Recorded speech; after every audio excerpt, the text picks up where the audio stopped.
Okay, welcome back everybody. I don't normally do unboxing videos, but we picked this up on a whim, and I think before we shoot this gun, we need to talk about how it's designed. In full disclosure, I'm not entirely confident on it. This is the Oracle 2311, and we're going to explore this together. The only thing I had to figure out, now the sun comes out, the only thing I had to figure out was how to take it apart. And so we'll go through this gun, and we will, let's hold it at an angle so you can kind of see it, and we'll kind of figure out what the future of this may hold. For anyone that's curious, I'm not going to stop shooting the Wilson EDCX9L gun. That's my work gun. There you go, full disclosure.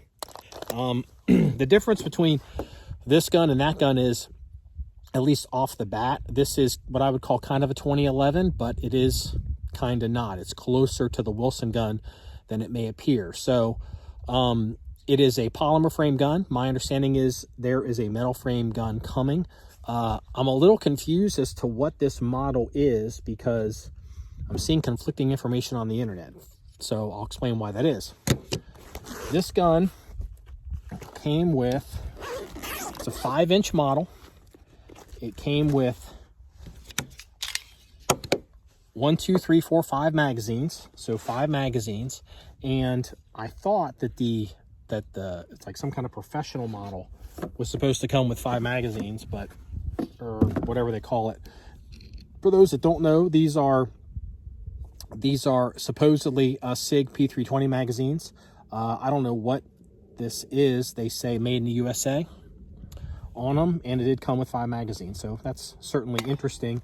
The other thing, I didn't know any of this when I picked this up. I didn't know that I was even going to buy this gun. I just happened to see that this local gun store had it, and I wanted to go in and just take some pictures of it and feel it, and I decided to pick it up because it was different enough that it justified it. Also, what you get in the package, let's make sure I have this here. I'll have to do some editing. So, patches, stickers, whatever, nobody really cares. It comes with, has an optics plate on it. So, this actually has a night sight, and then what I would call kind of it's actually a very nice front sight, and these are tritium night sights. I would probably black these out, but it's kind of cool that it has it. These are labeled NFH3, and the front sight is labeled NFH3. And there's your sight picture. The front sight's very nice for what it is. But this plate comes off, so it has a plate with irons on it that you can drift, wind adjustable. And then it's got, in the box, which I didn't know when I bought it, 3 more plates. I will figure out what sights these are for, but it's got a set of screws, and it has fixed iron sights on the plates, but you'll notice, I assume these are probably RMR and whatever the other format is, but one set is actually suppressor height. It's a thin sight, but it's suppressor height. And you're like, well, how can you do suppressor height? Because the front sight's going to be low. It comes with a suppressor height front sight in it as well. Thought that was pretty interesting. And it is I don't know, that's something. It's got an orange insert in the front, if you can quite see that, but it looks like it might have a tritium vial in there. It looks like a little glass vial. So I don't know, I thought that was interesting. Obviously there is some value there. It comes with whatever the plates you would need. I have heard on the internet that apparently with this gun, the one thing you cannot put on it is probably an SRO, because the SRO is going to go over the ejection port, which would suck. So, I guess a little tube of gun butter with some kind of little syringe system, which, I don't drive around with that in your truck, but, I'm just saying. Something it's worth just mentioning on this gun, just looking at it, that I thought was interesting, is it is a completely ambidextrous gun, except for the magazine button, which you can switch left to right, but it has right side slide stop, or I guess left side, like a right-handed shooter slide stop and a left-handed shooter slide stop, and it has ambi safeties on it. These are very large safeties. and hoping the wind isn't too much for this video, and are probably more geared towards professional, or like competition or open carry. These are fairly a little bit too large, I would think, for CCW carry, but maybe you can change them. The one thing I would kick this gun on, as far as the features, also, I guess I have to say, I don't know if these thumb safeties are interchangeable with standard 1911 safeties. I think they might be, but the slide stop will not be, and I'll go into that in a minute. But the one thing I definitely can kick this gun on is the thumb safety is it's not mushy, and it doesn't float when you push on it, but the detent for the safety it's pretty weak, and I think you could probably address that by maybe changing the angle a little bit, maybe making the angle a little bit harsher on the thumb safety to make it a little bit more positive. It engages positively and disengages positively, but in my opinion, it's a little weak. I'd like it to be a little stronger. Does have an external extractor, which I thoroughly approve of.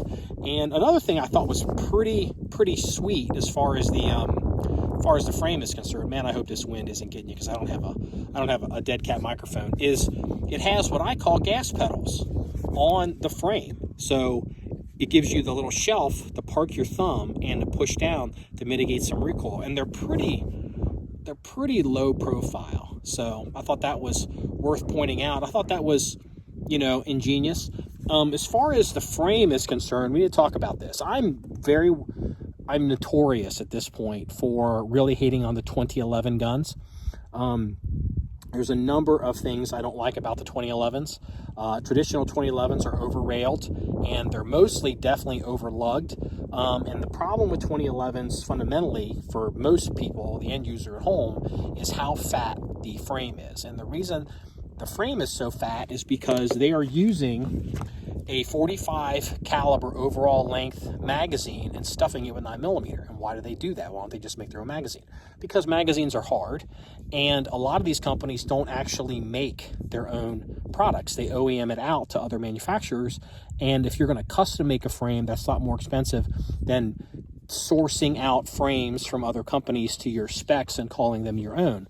Well, you're not going to be able to use interchangeable 2011 parts if you go with your own custom mag and then your own custom frame. So a lot of companies don't do that. This gun uses a dedicated 9mm SIG P320 magazine with a 9mm sized mag tube, which is a home run. And also, because it's a SIG P320, it uses the 1911 grip angle, as opposed to maybe a Glock magazine, which would be more difficult. And I'm not going to go into that here and what that would do, but this mag is important. Now, what does that do to the frame?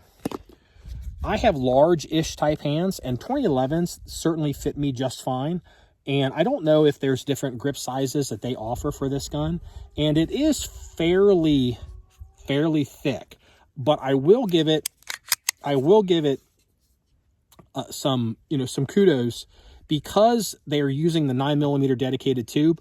Up here at the top of the grip, it's thinner than on a 2011. So a lot of you folks, especially if you don't have large-ish or large hands, you'll find that a challenging place on a 2011, all 2011s, is wrapping that thumb around, and it collides with the frame, and you feel like you're a little short, and it's a lot of pressure.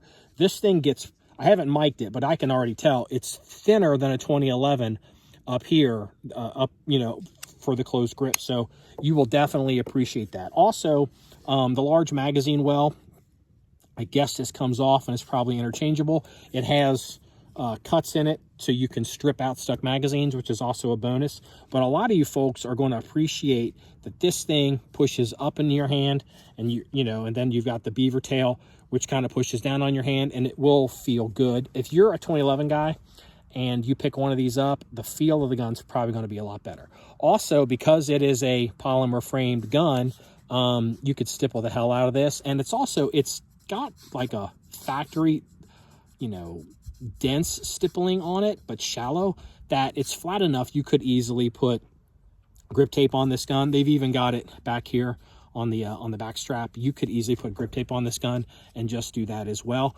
Some folks I have seen are worried about these screws on the grip panels, or however the polymer grip works. They're a non-issue. I haven't noticed them, but I haven't shot the gun yet because I wanted to take it apart and see how it actually works. So let's talk about taking it down. The 2311 is, because it's a ambidextrous slide stop. It's got slide stops on both sides. What you have to do is basically you have to pull the gun back to the takedown notch and then reach in and push out the slide stop on this side. So I don't know how I'm going to be able to do this and hold it on film. Let me get this right. All right, it's pushed. I don't know if you saw that, but there it's lifted out. And let me go ahead and, because I closed it, there we go. Out it comes. This is probably not, it looks like it's got the, a lot of the thumb safeties have this kind of little connection point on ambi thumb safeties. It looks like that's what they're doing on this gun too. So let's go ahead and take the slide off the gun. All right, so I'm seeing this for the first time as you are. It is what I would call a linkless system. It kind of uses the link of the built into the barrel. It's kind of not dissimilar from a Glock. It looks like it's a one-piece full-length guide rod, and it is one-piece full-length guide rod. Flat wire spring, so that'll probably last a long time. It is not a standard guide rod. It is custom to this gun. Looking at it, it doesn't have the cutout, the scallop you would see for the 1911 2011, so you're not going to be able to change guide rods on this. Also, I'm a big advocate of the GI guide rods because I like charging in emergencies off the plug.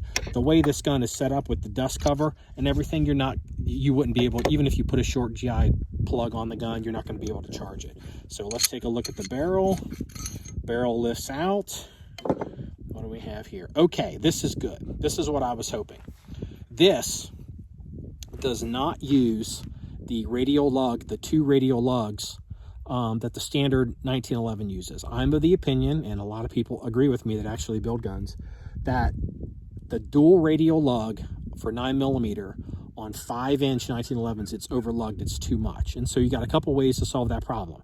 You can go to locking off the hood. Hint, every modern striker gun, I'm not going to say every, that's a lot. Most modern striker guns lock off this, off the front of the hood.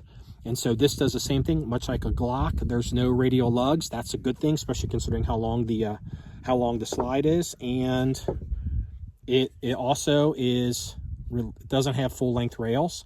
To me, that is also a very good thing. So this gun should probably, in theory, at least run longer and dirtier than a standard 2011. I will say, let's see, anything else. Oh, this is probably worth mentioning too. Is this true? Yeah. 1, 2, 3. So frame is obviously serialized.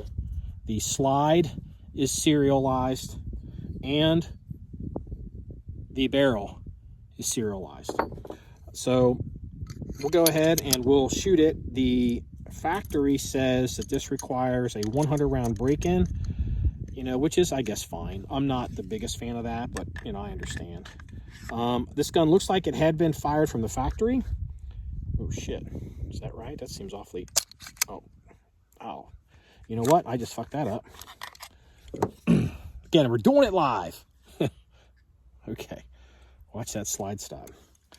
So if you feel some resistance, your ambi slide stop, I hope I didn't damage something.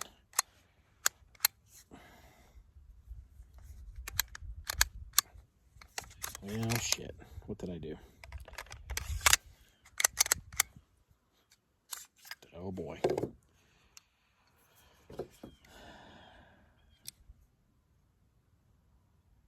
Can't get it back together.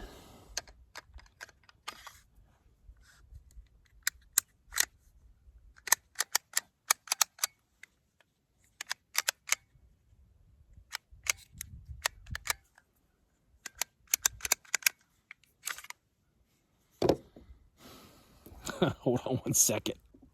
okay, I got to figure it out. This is going to be important when you're putting the gun back together. It's going to be important to put the slide stop in before it's in position, because I think that's going to hold the linkless system in place on the recoil stroke. So let me go ahead and pull it. There we go. Pull it back. Literally almost had a, and snaps into place. And there we go. So, all right. Here's the Oracle 2311, a look at the mechanics of it. And I guess the next video we'll be doing the 100-round break-in. I'll oil it, obviously, and we'll go from there.